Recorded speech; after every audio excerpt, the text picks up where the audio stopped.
In real estate, I've said this before, there's two types of people. There's problem solvers and there's complicators.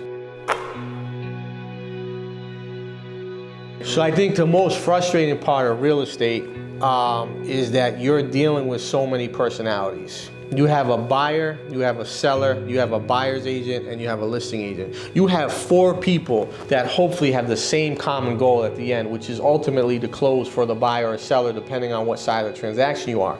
But with that, you have 4 different personalities. And in real estate, I've said this before, there's 2 types of people. There's problem solvers and there's complicators.